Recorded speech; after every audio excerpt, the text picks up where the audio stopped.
بعض دفعہ لوگ سوال کرتے ہیں کہ کیا رسول اللہ صلی اللہ علیہ وسلم کے لیے یہ بہتر نہیں تھا کہ لوگوں کو جمع کرتے اور بتا دیتے کہ میرے بعد خلیفہ اور میرا جانشین کون ہوگا؟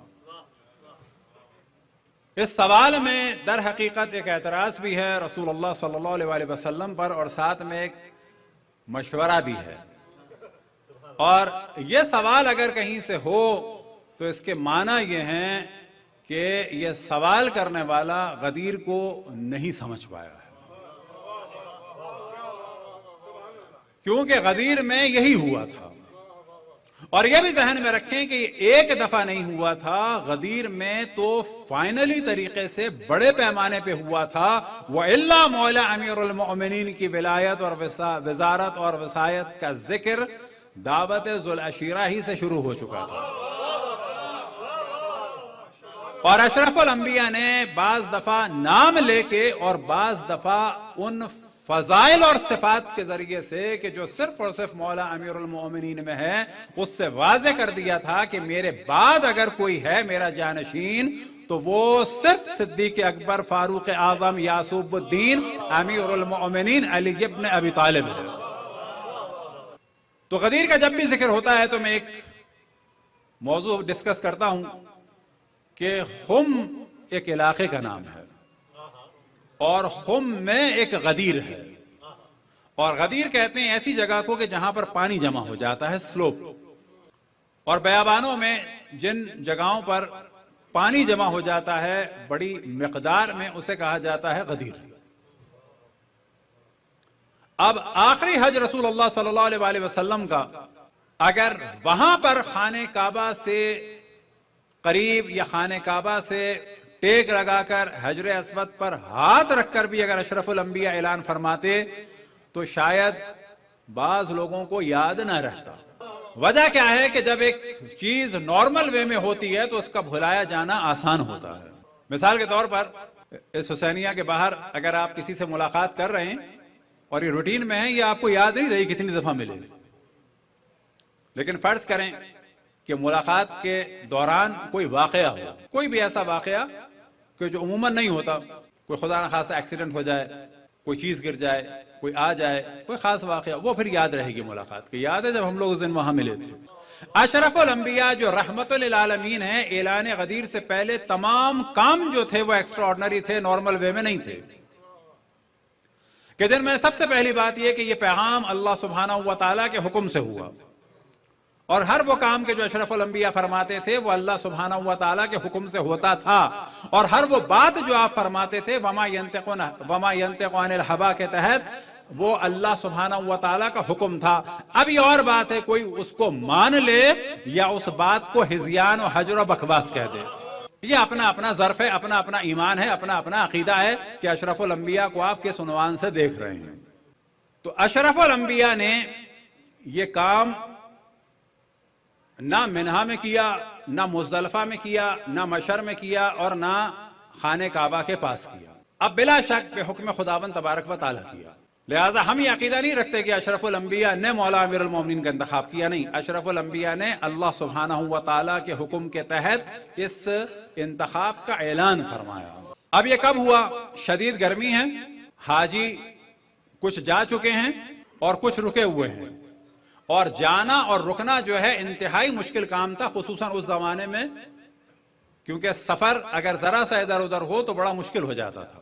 لہٰذا جب آپ پہنچے خم کے علاقے میں کہ جہاں پر ایک غدیر تھی، وہاں پر تو اللہ سبحانہ و تعالیٰ کا ارشاد ہوا، یا ایھا الرسول بلغ ما انزل الیک من ربک وان لم تفعل فما بلغت رسالتہ۔ اتنا اہم حکم ہے کہ اگر یہ انجام نہیں دیا تو ایسا ہے کہ جیسے رسالت کا کام انجام ہی نہیں دیا۔ اشرف الانبیاء کی رسالت کون سی ہے کہ اگر یہ رسالت نہ ہو تو کسی بھی نبی کی رسالت نہیں ہے۔ اب جب اشرف الانبیاء کی رسالت کے بارے میں ارشاد ہو کہ ایسا ہے جیسے کہ رسالت کا کام ہی انجام نہیں دیا، اس کے معنی ہے کہ بڑا اہم کام ہے، اور یہ وہ کام تھا کہ جس کے ذریعے سے اشرف الانبیاء کی رسالت اور باقی انبیاء کی رسالت کی حفاظت ہونی تھی، اور یہ وہ کام تھا کہ اللہ سبحانہ و تعالیٰ کے حکم سے امام کا اعلان کرنا ہے، اور امامت کا فریضہ یہ ہے کہ دین کی حفاظت کرنی ہے۔